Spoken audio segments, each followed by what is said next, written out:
Welcome to the Purpose Podcast. I'm Dr. Jasmine Wise, and my friends call me Dr. Jazz or Jasmine. Either one is cool. And I am a Purpose Cultivator and Educator. I love talking to people about their purpose and getting them one step closer to it. On this podcast, I'll be asking my friends 3 specific questions about purpose, and we'll just have a dialogue. This podcast was birthed when 2 of my friends who don't know each other told me within 20 minutes that I should do a podcast. And here I am, less than 24 hours later with the first episode. This first episode was originally supposed to be a test of the questions to see if they were good, but we recorded it and want to share the raw conversation with you all today. My goal is to show that everyone has a purpose on this earth and we all have different paths to getting there and actually completing it. So let me tell you about my first guest. My first guest is my dear friend, Amara Aji. She's amazing. She's a singer and songwriter, and she actually wrote the intro song to this podcast. It's called Sunrise, and you can find it anywhere you find your digital music. She owns Asher Creatives, and you can find her on YouTube under Asher Creatives, telling us how to properly care for our hair and skin. And lastly, she's on her way to becoming a real estate mogul. I cannot wait for that day so I can borrow a beach house or something. Anyway, I'll drop her information in the description for this video so you can find her music and see how wonderful she is. Let's dive in. All right, good morning, everybody. Good morning. Welcome to the Purpose Podcast Impromptu. And with me today, I have Amara. We'll cut that out, but I probably won't. Amara Aji. And we have a couple questions that we're going to go through. And the first one is, what does purpose mean to you? Okay. What did I say earlier? Hello, Nest.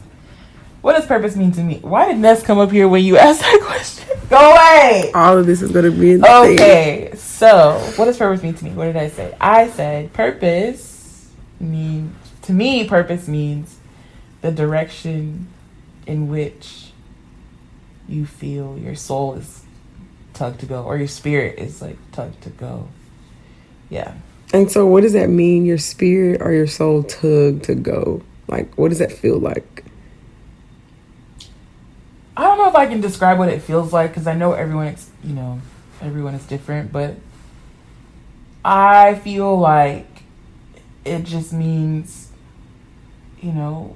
what is it that your inner self, like your true self, right? What is it that you feel inclined to do, or what spaces do you feel inclined to be in? Like, remove the social pressures, remove like your own self-criticism, self-judgment, remove like traumas, remove like all of that stuff, and like just answer those questions. Like, what kind of environment, what environments inspire me? What environments do I want to always like find myself in, or cultivate, or nurture, or like, I don't know, or perpetuate, like, yeah. And like what things, and not drugs, you know what I'm saying? Like, there are people that are like, oh yes, these things make me happy, like drugs fit this equation. Yeah. But like, I mean, in terms of fulfillment, like something that you just don't know until you do it, and you have that inner piece, like a sort of like 2 puzzle pieces connecting just briefly, right? You're like, oh, this is, I like this feeling, this is it, how do I do more of this? I feel like that's what that means. I don't know. So what I that's hear, probably more vague than, no, it's cool.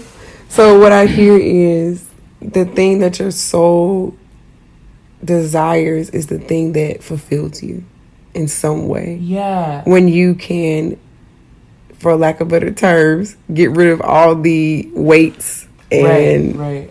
And I don't want to use the word entanglements, but entanglements that are weighing you down.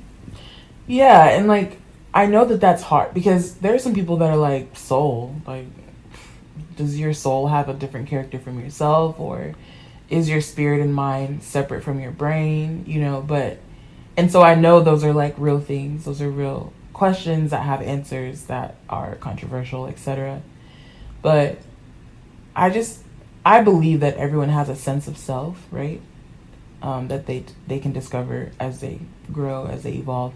And then there's also a sense of their protective self, right? Like the person, everyone has a front that they either allow to come out or work hard to silence, you know? And so it's really just about like taking away, just remove that protector for a second. Just for a second.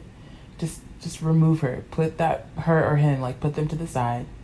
Have them go sip a cup of tea or something. Yeah. And just take a look at yourself. Like, okay, like, which is hard to do. I was about to say that is super hard to do because your lens is crowded by all those things, right? Mm-hmm. So there are things that affect us that we don't even are not even recognized of. We do not recognize. Mm-hmm. So I get what you're saying, but for the average, you know, person, that can be difficult. But that's dope that you're able to do that. And but I think for the average person, actually. I think for the average person, they can do that.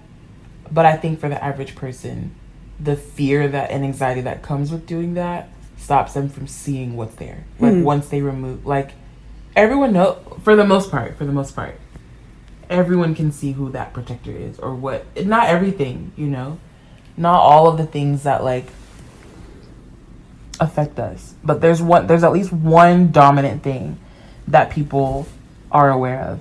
So if you remove that, like, okay, I know that I have, let's say I'm someone that has anxiety in social settings. I know that about myself. I don't know why. I don't know all the other factors that play into it. But for a second, what if I just want to remove that? Like, okay, what if I didn't have that? Like, what kind of person would I be? What things make me happy in social environments? Like, without these pressures, and I don't know. But it's more fear inducing to see the answer, you know, and to like imagine yourself without the protector. I think that's why it's hard. But I do believe everyone can do it.